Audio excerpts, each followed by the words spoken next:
The unsolved tragedy of Jimmie Lee Jackson. Jimmie Lee Jackson was a 26-year-old black church deacon, a young man from Marion, Alabama, who worked in a local cafe to help support.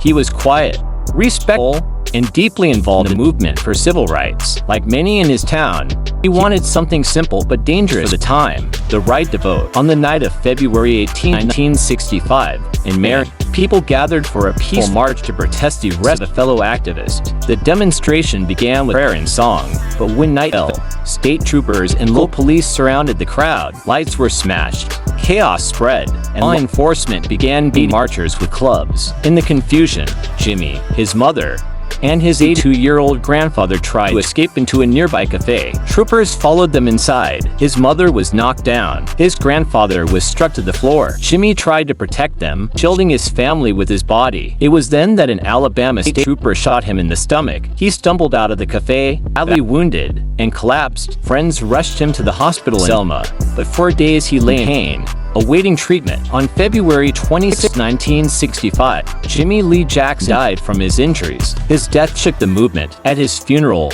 leaders promised his sacrifice would not be in vain. Days later, activists organized a march from Selma to Montgomery in his memory, which led to the infamous Bloody Sunday and, ultimately, the passage of the Voting Rights Act. But justice for Jimmie was never truly delivered. For decades, no one was held accountable. It was not until 2007, over 40 years later, that the trooper who shot him was charged. He pleaded guilty only to manslaughter and served a short sentence. Jimmie Lee Jackson's life ended on a cold February night, protecting his family from violence. His death remains both a tragedy and a turning point in Selma's spirit, because the full measure of justice never came.